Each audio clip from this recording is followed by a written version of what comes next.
किसान साथियों, ये वीडियो बहुत ही इम्पोर्टेंट होने वाली है कि गेहूं में पहला पानी हमें कब देना चाहिए।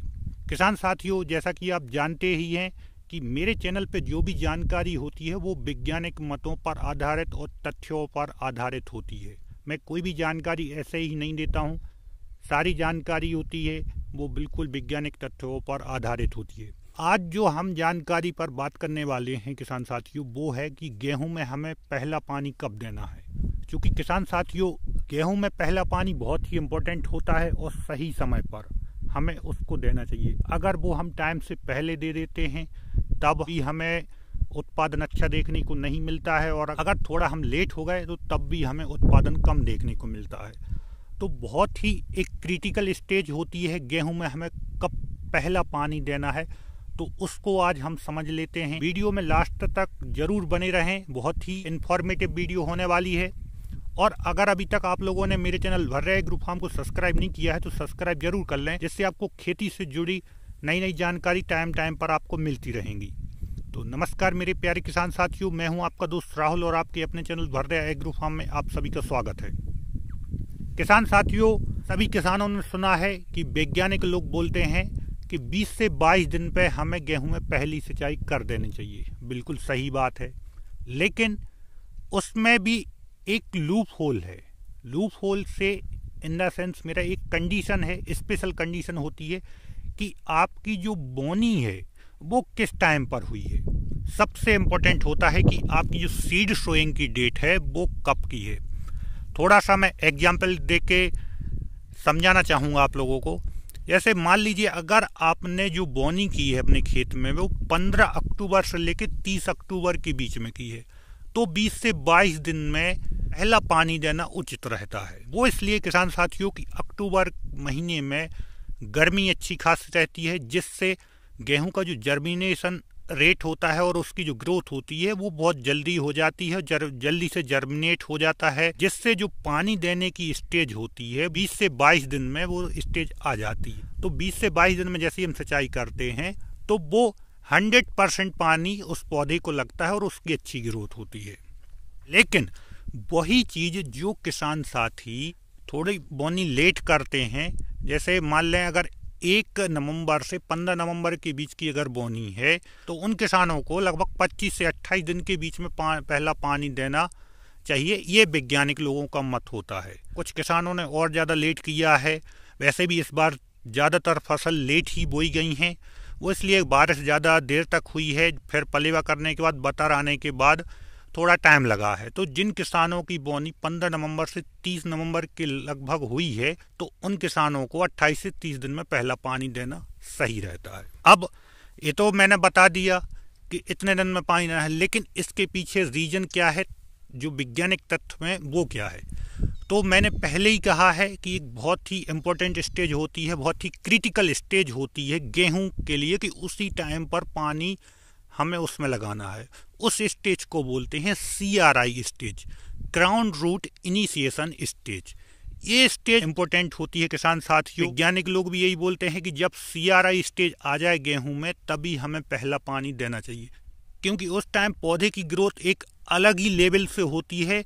तो उससे अगर पहले पानी दे देते हैं तब भी वो पानी हमारे फसल को फायदा नहीं करता, और अगर उस स्टेज से हम लेट हो जाते हैं तब भी वो पानी 100% फसल को नहीं लगता।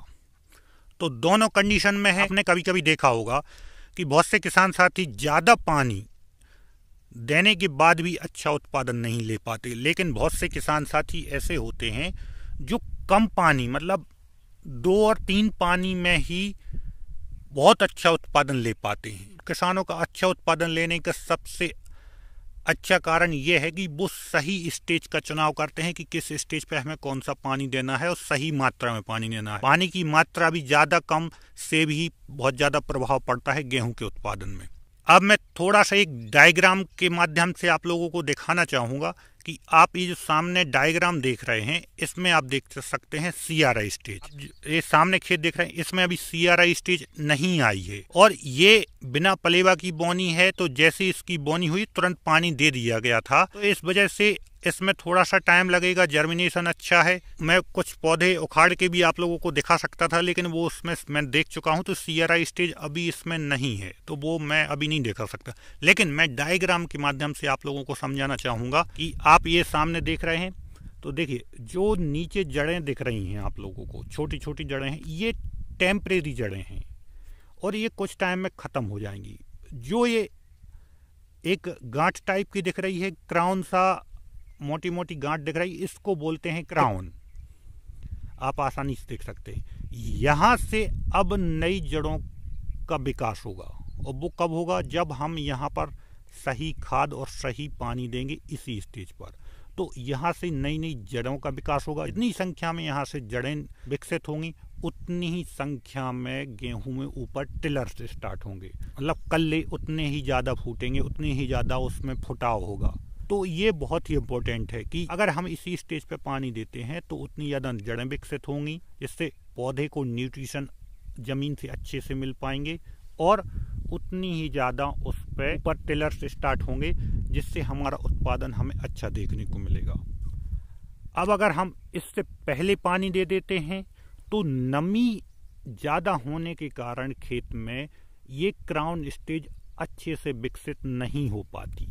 ये जो रिसर्च है, ये जो विकसित देश हैं, विकसित कंट्री हैं, आपने सुना होगा कि रसिया, यूक्रेन और अमेरिका वगैरह, ये गेहूं के उत्पादन में नंबर 1 है। तो मैं वहाँ के भी कुछ रिसर्च स्टडी पढ़ता रहता हूँ। एक एक स्टेज को बहुत ही बारीकी से समझाया जाता है, तो मैं वहाँ की रिसर्च पेपर भी पढ़ता रहता हूँ। तो उनका अनुभव लेके आप लोगों को मैं जानकारी देने की कोशिश करता हूँ। मैं उन कंट्रियों का एग्जाम्पल इसलिए दे रहा हूँ किसान साथियों, कि जो हमारा उत्पादन है प्रति एकड़ का और उनका उत्पादन है, तो वो हम लोगों से लगभग प्रति एकड़ उत्पादन में 1.5 से 1.25 गुना ज़्यादा है। मतलब अगर जिस खेती में हम 1 एकड़ में 20 क्विंटल प्रति एकड़ का उत्पादन ले रहे हैं, तो वो लगभग 30 से 35 और 40 क्विंटल प्रति एकड़ तक भी उत्पादन ले पाते हैं। और वो हमसे कम पानी भी खर्च करते हैं, हमसे कम फर्टिलाइजर भी यूज करते हैं, तब भी वो उत्पादन ले पाते हैं। तो उनका कारण यही है किसान साथियों, कि वो सही स्टेज का चुनाव करके सही मात्रा में खाद और सही मात्रा में पानी देते हैं, जिस वजह से उन देशों में गेहूं का अच्छा उत्पादन देखने को मिलता है। तो मेरी कोशिश यही रहती है कि वैज्ञानिक मतों के आधार पर आप लोग एक एक बारीकियों की आप लोगों को जानकारी दे सकूं। कि किसान साथियों, अब पहले पानी में क्या खाद देना है, तो वो इस वीडियो में बताऊंगा, तो बहुत ज़्यादा बड़ी हो जाएगी ये वीडियो। नेक्स्ट वीडियो में आप लोगों को पहले पानी के साथ में कौन सा खाद देना जरूरी है, उसकी आप लोगों को जानकारी दूंगा। साथ में अगले वीडियो में एक और बहुत अच्छी जानकारी दूंगा, जो टिलर का विकास होता है, वो भी आपकी फसल में बहुत ज़्यादा होंगे। ज़्यादा से ज़्यादा गुच्छे निकलेंगे, ज़्यादा से ज़्यादा कल्ले निकलेंगे, ज़्यादा से ज़्यादा टिलर्स निकलेंगे, बहुत ज़्यादा निकलेंगे। बिल्कुल फ्री में, बिल्कुल ऐसी जानकारी देने वाला हूँ कि आपका 1 रुपये भी खर्च नहीं होगा, थोड़ी सी मेहनत लगेगी। तो वो जानकारी भी बिल्कुल विथ प्रैक्टिकली आप लोगों को मैं देने वाला हूँ अगली वीडियो में। तो इसलिए आप मेरे चैनल भर्रा एग्रो फार्म को सब्सक्राइब जरूर कर लें, जिससे आपको नई नई जानकारी आसानी से मिल सके।